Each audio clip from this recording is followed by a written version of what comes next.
When the Bible says submit to your husband, you must understand that submitting to him also means to honor him. It means to honor him. Now, there are problems in different families because the woman does not understand what the man calls honor.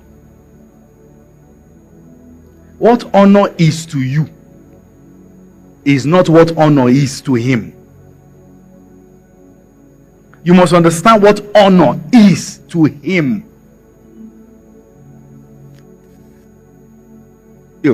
I've prepared your food. It's served on the table. If you like, go and eat. That's not honor to you. What honor is to the man, and you must understand this. You see, it is to your own good that you honor your man. It is to your own good that you honor your man. You don't want to have a broken man beside you. Somebody is saying, hey, don't put that on women. Women are not the ones. Some of them come in broken. I'm going to teach about that tonight. Men who come in. Okay? But life is already hard. And it's trying to fight many battles on different sides. The least you can make happen is to give him a home where he is the king. What you want to achieve in your home is to establish a setting where it is clear to all there is a king in this house. And honor means preference.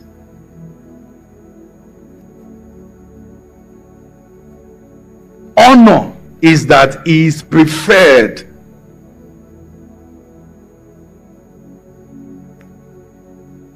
He is preferred.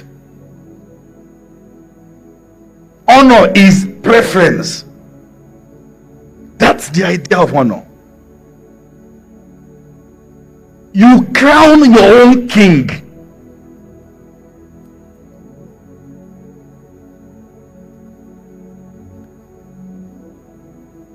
I would have loved to say a few things in the context of our African setting, not a doctrinal persuasion or a doctrine. In the context of our African setting, and that's a disclaimer.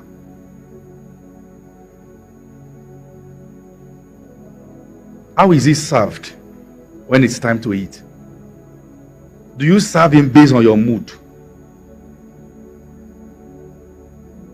Some women are still not aware in this century that it is actually inhuman to pour soup on top of rice.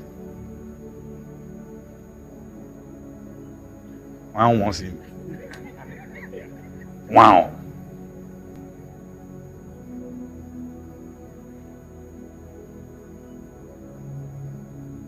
Honor can be learned. I shared the story with you. I mean, myself and my wife got married. One time she just went to the market. You see, honor is one thing you can't give yourself. You have to be given. I can respect myself by behaving right, but honor must come from outside to me. Nobody crowns himself king. He is crowned king. You must understand. Listen to what I'm saying. To be thinking otherwise is to have a home that is full of chaos. Because people are quick to react. You know the kind of man that he is. You know the kind of man that will honor. As long as he is your husband, the Bible commands you to honor him. And to honor him is to create an establishment where his kingship is known and felt. I can't bring the reality of my home here. But I've been to many homes. And I know that they are not going to have peace with the kind of structure I'm seeing. Because somehow the woman seems to have concluded that this is what he deserves. And that's what he's going to get. Honor is exemption. You are not all others. You are different. Honor is communication of difference. We must understand that. Somebody saying, why is the man too should honor the wife? Shut up. Learn yours first. Because when people are always talking back, it means you are listening to respond, and that's already a problem. You are not listening to learn. Listen. See, listen first. Listen and get your part right. Get it right. If you miss the character to enthrone your own king in your house, you will have children who are not princes and princesses. They will be dysfunctional. They will be dysfunctional. And many, listen to what I'm saying, African homes in this regard, they are largely abusive. They abuse the life of the children.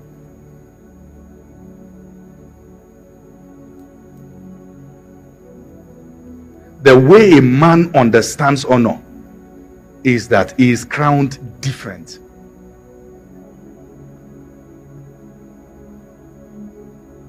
The plate I used to eat is different. The spoon I used to eat is different. They are all different. If you see it, you know this is for this person. Nobody uses the type. And that's why when I'm away from home, I struggle to cope with eating from anybody's hands. Because in all honesty, I know you will honor me when I come, you try, but you can't honor me like my wife. You can't beat the record.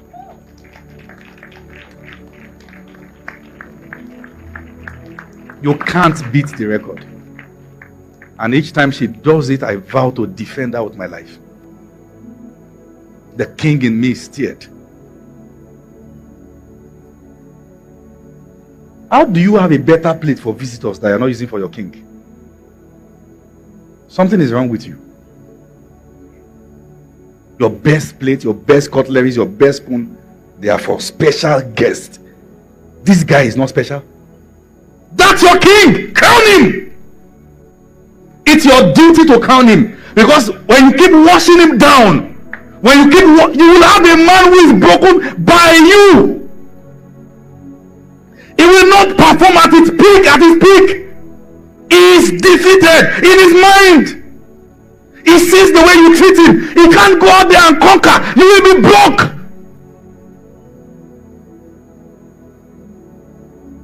You will be broke. Because his esteem is killed every day. When you want to talk anywhere, you struggle to find good thing to say about your husband. Do you know that when you want to celebrate a man, it's not enough to say, you are the apple in my tea. He wants to hear specifics that he has done in your life. And he will not tell you when he's not getting it, except he's really open. And he's wondering, apart from being sugar in tea, cockroach in this, am I not more? Have I not been a blessing to you? Am I not teaching you? Why did you forget? Anytime you always forget the good things to say, when it's time to honor your husband, that's the spirit of disrespect. It's a wrong spirit. But when you want to complain, you remember every bad thing he has done. Honor your man.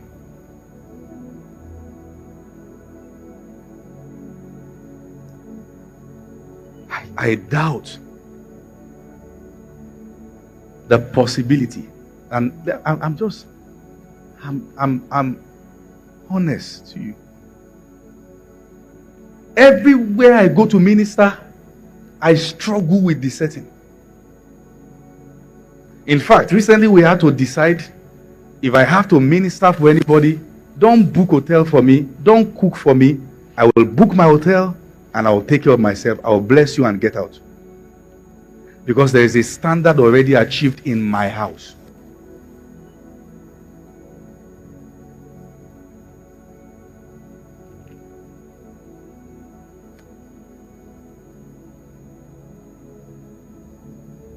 Everyone else honors him but you. He is known, his value is known everywhere else except by you. Because you are a complainer, nothing. Seeing the things he's not doing right. You will not have a good man like that. See the king in him, understand that you are a prophet, call it out. Very important.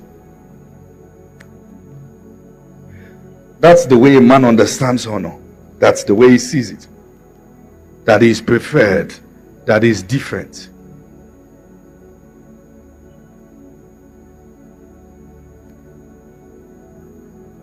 Do you know that you don't honor a person at your level? You honor the person at his level. The worst statement I hear from people is when I tell them, you don't honor me, and you tell me, you honor me. You are saying, this is who you are, and that's what I give you is what you deserve. I am saying, I am more.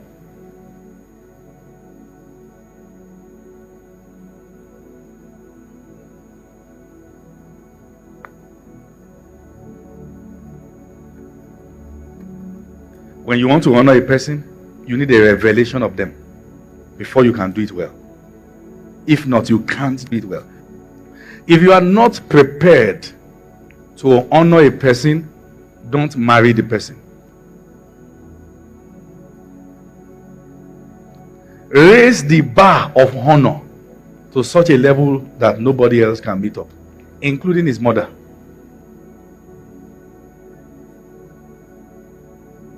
Raise the bar. Don't be naive. Apart from rice and beans, do you have any other idea of what to cook?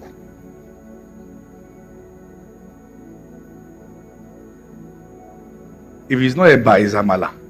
Then you are done. Run out of idea.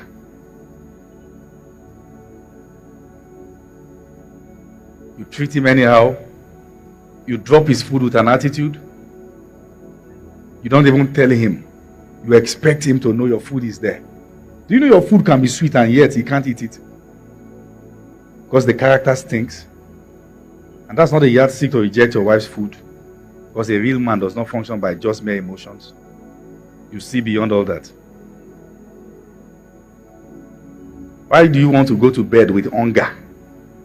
Because you want to prove a point. You are now sneaking out around 2 a.m. to drink cornflakes. Why must you suffer yourself?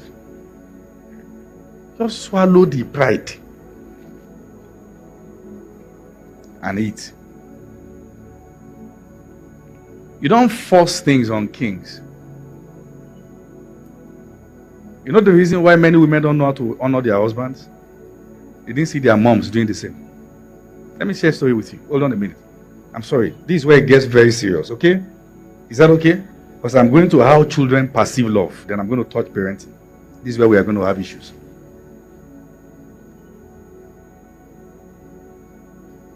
One time, a young lady came from a very funny home. I mean, you didn't choose where you were born, so it's not your fault. But the mom and the dad had issues, so much so that the way the mother knows to deal with the man is to mix food that is already decomposing with new ones. Soup that is decomposing, she will add some ingredients, and she's found that if she had more pepper, it will not taste the sourness. And she will add some new ones and open it when she's warming it so the smell can go out. And she will serve him and watch it. And many times when the mother is doing it, she will be in the kitchen gisting with her. I told her, don't marry like this. You have seen it. You are likely going to repeat it. Because something will tell you when a man is like this, that's how to respond. Many parents destroyed their own children's homes because they don't know how children perceive love. The way a child perceives love is sacrifice. It's not the useless stories we hear. It is who is making sacrifices that shows that this is the mother. Let me show you a story. One of the stories about Solomon, or one of the events in the life of Solomon that made Solomon so popular, his fame went abroad when that happened, was when an harlot slept on her own child and went to pick the child of her friend that they gave birth around the same time and dropped her own dead child around that one. And in the morning, they both complained, no, this is not my child. I said, that's my child. They went to the palace.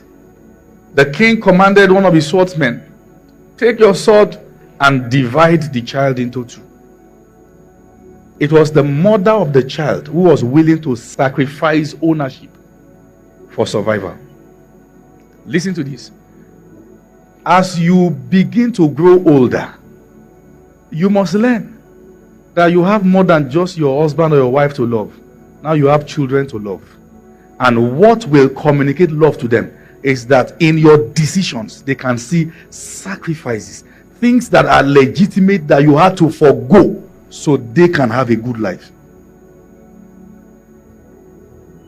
So it is woke to the generation that if a man is stressing you, leave the house for him. I'm not talking about the case of domestic violence now. If it is woke to be a baby mama, I can't be submitted under any man. Then you will raise children without fathers in their life because you lived for you. You did what you did for you, not for them. And they grow up lacking the vital part a man supplies. One party can't bring what God designed the both parties to bring. And you must understand that. That as you are maturing, you start learning not to live for you alone. Because it is not about you alone. You will have to make decisions considering your children. That when I insult his personality or insult her personality, do I want my daughter to be dragged like this? You must learn to begin to make decisions. To stop eating alone. Start becoming responsible. Start thinking about the fact that somebody is going to come out from your loins. That your decisions directly affect who they become.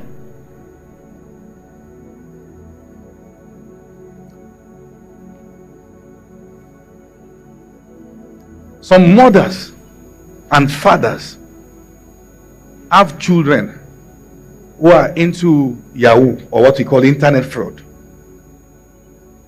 And they will take the children's name to prophets to pray for the child. That's not sacrifice for the child. That is for their own belly. She doesn't love the child. She just wants to survive.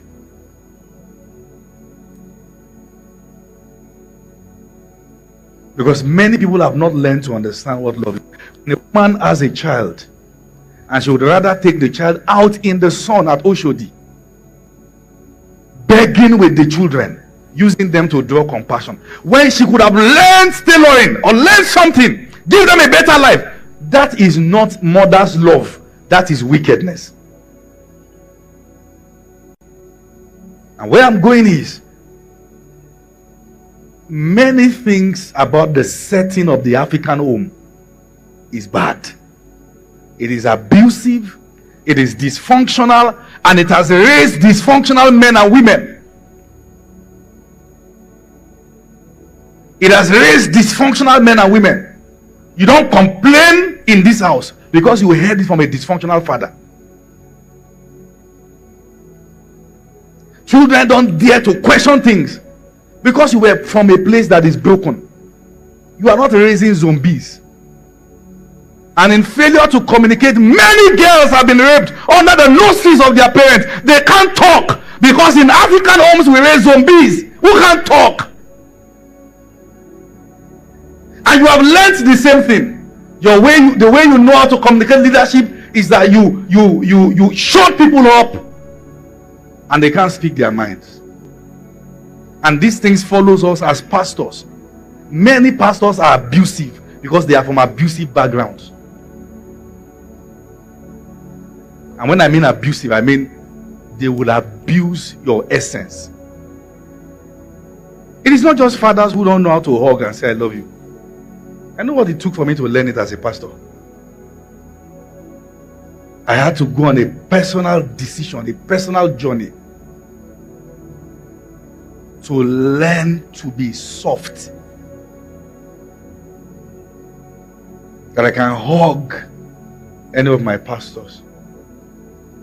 And sometimes I watch how I struggle to do it. and I know that something is spoiled within me. This is not the definition of a man. Don't accept yourself the way you are. Go on a journey to heal and be soft and release that love. You will have it. It is that dysfunctionality that has closed that place. And we must understand that. Start learning to make decisions that favors your children. Begin from now by marrying a good person. Not for yourself, but for them also. We have to understand that.